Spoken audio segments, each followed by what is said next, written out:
काम हम इस देश के बुद्धिमान लोगों से करवाएं और उनको लागू कराएं, वो हम चाहते हैं। इसी तरह से हम शिक्षा व्यवस्था में बदलाव करना चाहते हैं।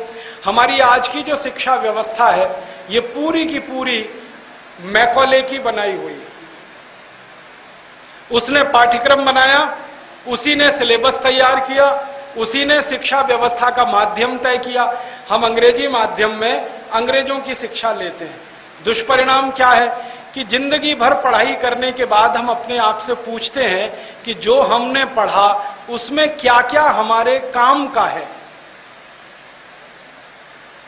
मैं अपने आप से पूछता हूं तो मुझे समझ में आता है कि जितना मैंने पढ़ा उसका 99% बेकार है, काम ही नहीं आता। 1% काम आता है, और जब 1% काम आता है तो उसके लिए इतना पैसा खराब किया, इतना समय खराब किया, इतना दिमाग खराब किया मेरा। ऐसे ऐसे विषय हमको पढ़ाए जाते हैं जो जिंदगी में काम ही नहीं आते। मैंने मॉडर्न मैथमेटिक्स पढ़ा है, मॉडर्न एल्जेब्रा पढ़ा है, उसके इतने सारे फॉर्मूले मैंने पढ़े, आज तक कभी काम नहीं आए। एक फॉर्मूला पढ़ा, x + y whole square is equal to x square plus 2xy plus y square, x minus y whole square is equal to x square minus 2xy plus y square. खूब रटा, खूब पढ़ा, इम्तहानों में लिख के आया, 100 में से 99 नंबर लाया। लेकिन अब मैं अपने आप से पूछता हूं कि x + y होल स्क्वायर का करूं क्या? मेरी जिंदगी में तो काम ही नहीं आया। अब मेरे टीचर को पूछता हूं, आपने मुझे ये क्यों पढ़ाया x + y होल स्क्वायर? मेरे तो काम नहीं आया। टीचर कहता है काम तो मेरे भी नहीं आया, मुझको किसी ने पढ़ाया तो मैंने तुमको पढ़ाया। ये भेड़िया धसान क्यों चला रहे हैं इस देश में? जो काम नहीं आता वो क्यों पढ़ा रहे हैं हमको? आप ईमानदारी से अपनी जिंदगी का एक अकाउंट लिखिए और उसमें अपने आप से पूछिए कि जितना आपने पढ़ा है उसमें से कितना याद है आपको। तो आप पाएंगे कि याद वही रहता है जो काम में आता है। जो काम नहीं आता दिमाग उसको भूल जाता है, क्योंकि दिमाग कचरा पेटी नहीं है, ये जीवित वस्तु है, बहुत होशियार है। फालतू चीजों को ये रखता नहीं है, निकाल के फेंक देता है। जो चीज काम नहीं आती वो याद नहीं रहती, जो याद नहीं रहती उसको पढ़ना क्यों और पढ़ाना क्यों? फालतू में दिमाग क्यों खराब करना? मैं अपने आप से सवाल पूछता हूं, उत्तर नहीं है। बचपन में मुझे पढ़ाया गया अमेरिका का पहला राष्ट्रपति कौन, क्या करूं उसका? मालूम है मुझे मालूम है कि जॉर्ज वॉशिंगटन अमेरिका का पहला राष्ट्रपति, लेकिन करूं क्या? मैं अगर सब्जी खरीदने जाता हूं और सब्जी बेचने वाले को कहता हूं देखो मुझको मालूम है अमेरिका का पहला राष्ट्रपति जॉर्ज वॉशिंगटन, वो सब्जी देगा? परचून की दुकान पे जाके कुछ खरीदूं और बताऊं उसको अमेरिका का दूसरा राष्ट्रपति कौन, वो परचून देगा मुझे? क्या काम आएगा मेरी जिंदगी में अमेरिका का पहला राष्ट्रपति? और अफसोस मुझे क्या है, अमेरिका का पहला राष्ट्रपति मुझे मालूम, दूसरा मालूम, तीसरा मालूम, 250 मालूम है, और मेरे घर के पहले पिता का नाम पूछ ले कोई तो मुझे नहीं मालूम। मेरे पिताजी का नाम मालूम है, पिताजी के पिताजी का मालूम है, उसके ऊपर जाते ही सब ब्लैंक, याद ही नहीं है मुझे। अब मेरी तीसरी पीढ़ी के पिता का नाम नहीं मालूम, अमेरिका की 250 पीढ़ियों के राष्ट्रपति का नाम मालूम है। करूं क्या? मूर्खों का मूर्ख मैं तो क्या करूं उसका?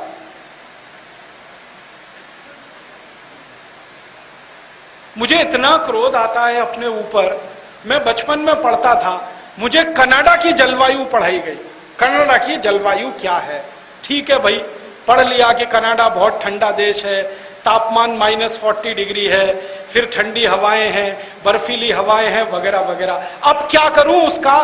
पढ़ लिया मैंने, कनाडा बहुत ठंडा देश है।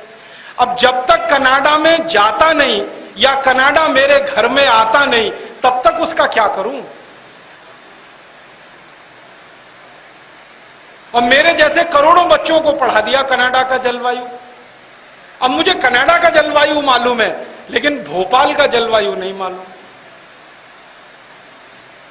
मुझे मैक्सिको का जलवायु मालूम है, लेकिन शिवपुरी का नहीं मालूम। मुझे ब्राजील का जलवायु मालूम है, लेकिन मेरे जन्म जिले का अलीगढ़ का जलवायु नहीं मालूम। काम तो अलीगढ़, भोपाल और शिवपुरी का जलवायु आने वाला है, और हम पढ़ रहे हैं Brazil, Mexico, Chile, Costa Rica, Colombia. करेंगे क्या उसका? मैं सीधी सी बात ये कहना चाहता हूं, इंटरनेशनल नॉलेज किसी काम की नहीं है जब तक लोकल नॉलेज आपको नहीं है। हमेशा लोकल नॉलेज काम में आती है, इंटरनेशनल नॉलेज किसी काम की नहीं होती। तो काय को फालतू में हमारा दिमाग खराब करते हैं ये स्कूल कॉलेज वाले, इंटरनेशनल बनाने में लगे रहते हैं। हम नेशनल तो हो नहीं पाए, इंटरनेशनल होने के लिए परेशान। ये फालतू शिक्षा व्यवस्था, इसको बदलना, और इसमें जरूरत आधारित शिक्षा हमें लेनी। मैंने एक सिलेबस बनाया, आप हैरान हो जाएंगे।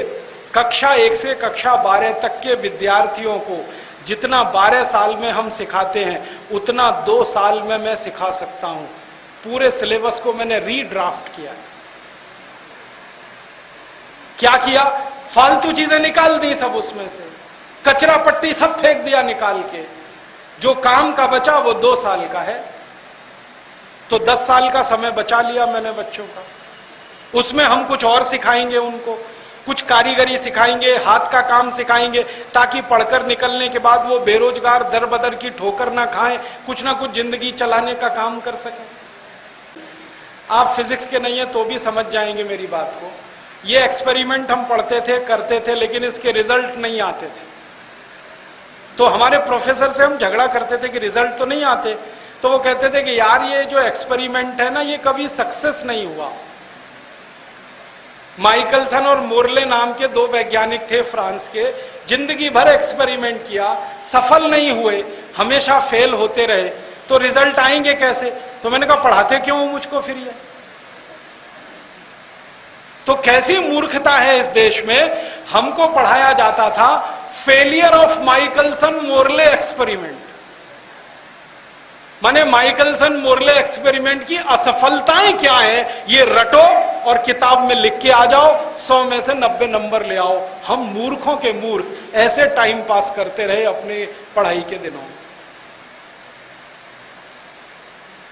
हमारे यहां एक्सपेरिमेंट के नाम पे क्या होता था, सीनियर की नोटबुक ले लिया, टीप टाप के सब उसको लिख दिया और ले जाके पेश कर दिया, ये होता था।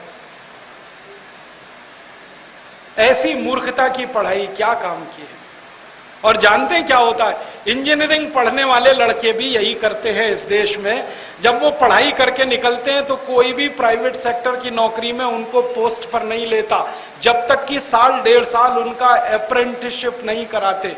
और वही असली पढ़ाई होती है, 4.5 साल की तो बेकार है। वो 1.5 साल की पढ़ाई अगर काम की है तो सीधे ही पढ़ाओ ना उसको। ये 4 साल 6 महीने क्यों बर्बाद कर रहे हो? हमारे एमबीबीएस एमडी करने वाले डॉक्टर जो इंटर्नशिप में पढ़ते हैं वही असली पढ़ाई है, बाकी तो बेकार है। वही सीधे पढ़ा दो, फालतू समय क्यों खराब कर रहे हो उनका। तो हम शिक्षा व्यवस्था को बदलना चाहते हैं, जो फालतू सिलेबस है उसको हटाना चाहते हैं, और ये जो बोझा बच्चों के दिल दिमाग पर है इसे खत्म करना है। सबसे बड़ा बोझा है परीक्षा का। हमारे सारे बच्चे परीक्षा के लिए पढ़ते हैं, ज्ञान के लिए कोई नहीं पढ़ता। और परीक्षा होते ही सब भूल जाते हैं, वो किसी काम का नहीं होता। आज मैंने पेपर दिया, इम्तिहान दिया, कल मैं भूल जाऊंगा मैंने क्या लिखा। पढ़ाई परीक्षा के लिए नहीं, ज्ञान के लिए होनी चाहिए। परीक्षा को तो खत्म ही कर देना चाहिए, क्योंकि ज्ञान की परीक्षा कोई नहीं ले सकता किसी की, अध्यापक भी नहीं ले सकता, क्योंकि ज्ञान असीमित है, परीक्षा उसको सीमित कर देती है। हम चाहते हैं कि परीक्षा का तनाव ना हो, ज्ञान लिया जाए और ज्ञान दिया जाए, और उसकी चूंकि कोई सीमा नहीं है तो जिंदगी भर वो सिलसिला चलता ही रहे और आगे लोग बढ़ते ही रहे।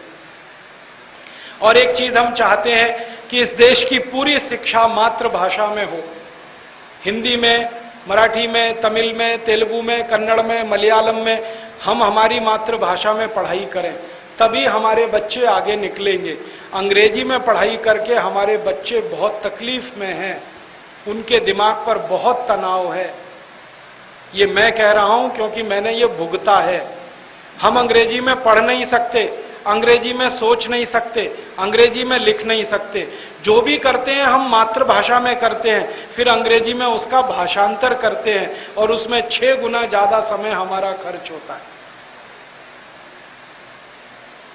आदमी सोचता है मातृभाषा में, रोता है, गाता है मातृभाषा में, हंसता है, गुनगुनाता है मातृभाषा में, फिर उसको विदेशी भाषा में आप कह दो तो उसकी जिंदगी का सबसे बड़ा बोझा वही हो जाता है। आप अपने घर में करके देखना, किसी बच्चे को हिंदी में कुछ सिखाना, 1 घंटे में सीख लेगा। उसी चीज को अंग्रेजी में सिखा के देखना, 6 महीने लग जाएंगे, तो भी ढंग से नहीं सीख पाएगा। क्यों? विदेशी भाषा में सीखना बहुत मुश्किल होता है, मातृभाषा में सीखना बहुत आसान होता है, क्योंकि मातृभाषा आपके दिल और दिमाग उसके सबसे नजदीक होती है, विदेशी भाषा बहुत दूर होती है। और हम हमारे बच्चों को मारते पीटते हैं अंग्रेजी सिखाने के लिए। मैंने कोई अंग्रेज नहीं देखा जो अपने बच्चे को मारता हो हिंदी सिखाने के लिए। जब उनको आपकी हिंदी की नहीं पड़ी तो आप उनकी अंग्रेजी की क्यों पढ़ाए हुए हैं? छोड़िए ना। आप कहेंगे जी अंग्रेजी अंतर्राष्ट्रीय भाषा है, बिल्कुल नहीं। दुनिया में 200 देशों में मात्र 14 देशों में अंग्रेजी चलती है, बाकी कहीं अंग्रेजी नहीं। जर्मनी में जर्मन है, फ्रांस में फ्रेंच है, हॉलैंड में डच है, आप अगर रूस में चले जाओ तो रशियन है, जापान में जापानीज है, चीन में चाइनीज है। डेनमार्क जैसा छोटा सा देश है जो हमारे एक मोहल्ले के बराबर का है, वहां भी डेनिश चलती है, अंग्रेजी नहीं चलती। और छोटे से डेनमार्क देश में अंग्रेजी में कोई कुछ पढ़ता नहीं, पढ़ाता नहीं। डेनिश में इंजीनियरिंग होता है, डेनिश में मेडिकल की पढ़ाई, डेनिश में चार्टर्ड अकाउंटेंसी की पढ़ाई। इतना छोटा देश जो 20 लाख की आबादी का है, वो अपनी मातृभाषा में पढ़ा सकता है, तो हम 115 करोड़ की आबादी के लोग क्यों नहीं मातृभाषा में पढ़ा सकते?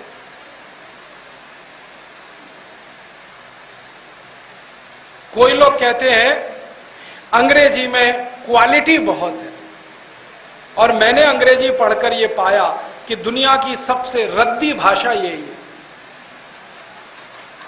इसका कोई सिर और पैर नहीं है। हां, मैं अंग्रेजी के प्रोफेसरों से बहस करता हूं और पूछता हूं पीयूटी पुट, तो बीयूटी बुट क्यों नहीं? अगर सीयूटी कट, पीयूटी पट होना चाहिए। बीयूटी बट, सीयूटी कट तो पीयूटी पट होना चाहिए कि नहीं? और पीयूटी पुट तो बीयूटी बुट, सीयूटी कुट होना चाहिए। एक जगह यू ऊ हो गया, एक जगह यू आ हो गया। ये क्या चक्कर है भाई? यू तो यू है, कहां आ कहां ऊ? कोई सिर नहीं, कोई पैर नहीं। इतनी हंसी आती है मुझे अंग्रेजी पे। एक शब्द है अंग्रेजी का केमिस्ट्री, स्पेलिंग क्या है? CHEMISTRY, यही है ना? तो CHE माने केमिस्ट्री। तो अगर CHE में केमिस्ट्री होता है तो CHOPARA चोपड़ा में कोपड़ा क्यों नहीं होता? बताइए ना। और CHOPARA में चोपड़ा होता है तो केमिस्ट्री में चेमिस्ट्री क्यों नहीं होता? कहां CH का हो, दिल में आया का, जहां दिल में आया चा। प्रोनाउंसिएशन क्या है? सन, SON। प्रोनाउंसिएशन क्या है? सन। अब डिफरेंशिएट कैसे करेंगे? SON सोन होना चाहिए, SUN अगर सुन होना चाहिए, SUN सन है तो हर जगह यू आएगा तो आ का ही उच्चारण होना चाहिए। फिर सु वाला उच्चारण कहां से आ गया यू का? और ओ हर जगह ओ है तो फिर आ वाला कहां से आ गया? SON में सन कैसे हो गया? सोन होना चाहिए। कुछ पता ही नहीं है। भेड़िया धसान है अंग्रेजी। अंग्रेजी का इतिहास पढ़ा तो पता चला 5वीं शताब्दी में तो जन्म हुआ इस भाषा का, मुश्किल से 1500 साल पुरानी है। उसके पहले तो अंग्रेजी थी ही नहीं दुनिया में। अब अगर हम हिंदी से इसकी तुलना करने लगे तो हिंदी तो हजारों साल पुरानी है, और संस्कृत से तुलना करें वो तो करोड़ों साल पुरानी है। और अंग्रेजी बहुत गरीब भाषा है। गरीबी पता है इनकी क्या है? इनके पास अपने शब्द ही नहीं है। लैटिन में से ले लिए, फ्रेंच से ले लिए, जर्मन से ले लिए, इटालियन से ले लिए, यहां से ले लिए और खिचड़ी बना के तैयार कर दी। अपने शब्द हैं ही। हमारी सभ्यता बिल्कुल अलग है अंग्रेजों से। उनकी नकल हम क्यों करें? उनकी फालतू भाषा, रद्दी भाषा का इस्तेमाल क्यों करें जब अपने पास अपनी भाषा है? तो मेरा कहना है ये अंग्रेजी में से बाहर आई है, इसमें कुछ रखा नहीं है। आप बोलेंगे जी अंग्रेजी नहीं सीखेंगे, दुनिया में व्यापार कैसे होगा? जापान वाले कैसे व्यापार कर रहे हैं पूरी दुनिया में जापानीज सीखकर? चीनी लोग कैसे व्यापार कर रहे हैं चाइनीज सीखकर? रशियन लोग कैसे व्यापार कर रहे हैं रशियन सीखकर? फ्रेंच लोग कैसे काम कर रहे हैं? वो सब कर सकते हैं मातृभाषाओं को सीख के, तो हम भी कर सकते हैं। तो फिर आप बोलेंगे अंग्रेजी की कुछ जरूरत है क्या? नहीं है। अंग्रेजी की जरूरत फिर थोड़े से हिंदुस्तानियों को पड़ेगी जो इंग्लैंड जाएंगे। तो जब जाएंगे तो वीजा के समय उनको महीने 2 महीने सिखा देंगे, चले जाएंगे, काम चला के वापस आ जाएंगे। कौन सा उनको एक्सपर्ट बनाना है? ये बच्चों को पहली कक्षा से अंग्रेजी क्यों पढ़ा रहे हैं? ये सब तो इंग्लैंड जाने वाले नहीं है, क्योंकि इंग्लैंड इनको आने भी नहीं देगा अपने यहाँ, क्योंकि उनके यहाँ इतनी जगह नहीं है। वीजा के कानून इतने कड़क कर दिए हैं कि अब जल्दी घुसना इंग्लैंड में संभव नहीं है। क्यों सबको मार मार के अंग्रेजी सिखा रहे हैं? मैं तो आपसे यही निवेदन करना चाहता हूं कि आप अपने बच्चों को ईमानदारी के साथ मातृभाषा सिखाएं, समझाएं, उसी में उनको पढ़ाई करने के लिए प्रेरित करें। वो मातृभाषा में जितने पक्के होंगे दुनिया की कोई भी भाषा वो सीख लेंगे। हमारे हिंदुस्तान के बारे में अगर आप देखना चाहें तो देखिए, जितने महान वैज्ञानिक इस देश में हुए सबने मातृभाषा में पढ़ाई की, इसलिए वैज्ञानिक हुए। ताजा उदाहरण देता हूं, डॉक्टर एपीजे अब्दुल कलाम सबसे उच्च कोटि के वैज्ञानिक, उनकी 12वीं तक की पढ़ाई तमिल भाषा में हुई है, आपको मालूम? और जब उनको कहा गया कि आप इतने ऊंचे वैज्ञानिक कैसे बने, तो उन्होंने कहा 12वीं तक तमिल में पढ़ा इसलिए इतना ऊंचा बन पाया। इस देश के एक और महान वैज्ञानिक हैं डॉक्टर विजय भटकर, जिन्होंने सबसे पहला सुपर कंप्यूटर बनाकर इस देश को दिया। डॉक्टर विजय भटकर की 12वीं तक की पढ़ाई मराठी में हुई है, और वो कहते हैं कि मैं इतना ऊंचा संशोधन कर सका क्योंकि मराठी में सोचता हूं। इसलिए प्रोफेसर एमजी के मेनन, उनकी पढ़ाई मलयालम में हुई है। प्रोफेसर स्वामीनाथन, उनकी पढ़ाई तमिल में हुई है। ये जितने उच्च कोटि के वैज्ञानिक हुए, डॉक्टर सेठना, डॉक्टर भाभा, जिन्होंने पहला परमाणु बम का इस देश में परीक्षण कराया, ये सब वैज्ञानिक मातृभाषा में से निकले हुए हैं। और मैं आपको एक सच्चाई बताना चाहता हूं, कॉन्वेंट से निकला हुआ एक भी विद्यार्थी इस देश के उच्चतम वैज्ञानिक पद पर आज तक नहीं पहुंचा। कॉन्वेंट में से जो पढ़कर निकले हैं ना, वो साइंटिस्ट नहीं बने, साइंटिफिक मैनेजर हो गए। साइंटिस्ट होना अलग है, साइंटिफिक मैनेजर होना बिल्कुल अलग काम। साइंटिफिक मैनेजर माने क्लर्क, क्लैरिकल काम वो ही कर पाते हैं, क्योंकि जो मातृभाषा में चिंतन नहीं कर सकते वो मूल आविष्कार नहीं कर सकते, और जो मूल आविष्कार नहीं कर सकते वो वैज्ञानिक नहीं हो सकते। इसलिए मातृभाषा में पढ़ाइए, मातृभाषा में सिखाइए, और बन पड़े उतना अपने बच्चों को ये कॉन्वेंट स्कूलों में मत पढ़ाइए। आप बोलेंगे जी इसमें क्या बीमारी है? बहुत बड़ी बीमारी है। इंग्लैंड में कॉन्वेंट स्कूल होते हैं, हमारे यहां नहीं।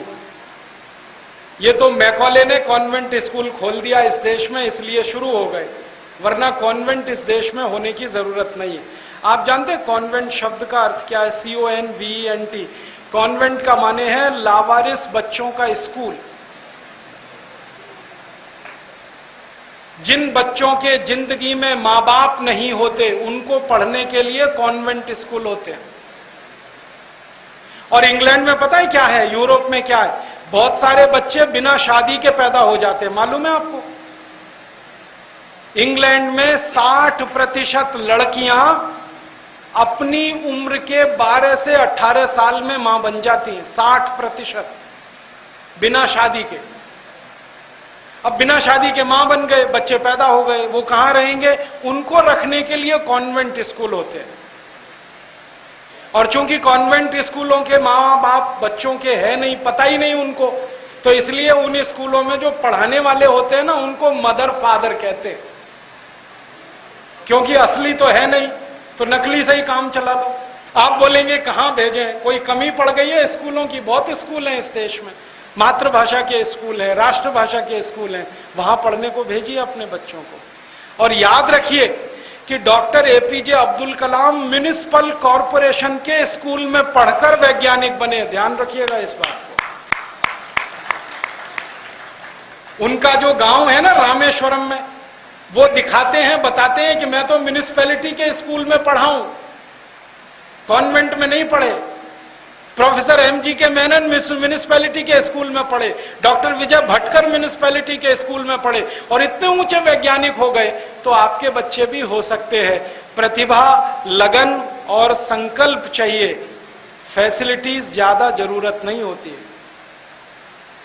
इसलिए घबराइए मत, बच्चे अच्छे निकलेंगे। उनकी मातृभाषा पक्की कर दीजिए, संकल्प अच्छा बना दीजिए, काम करने के उद्देश्य उनके सामने स्पष्ट कर दीजिए, बहुत बड़े आदमी बन जाएं। इसलिए मातृभाषा में शिक्षण, मातृभाषा का अपने जीवन में ज्यादा से ज्यादा उपयोग आप अपने जीवन में करिए।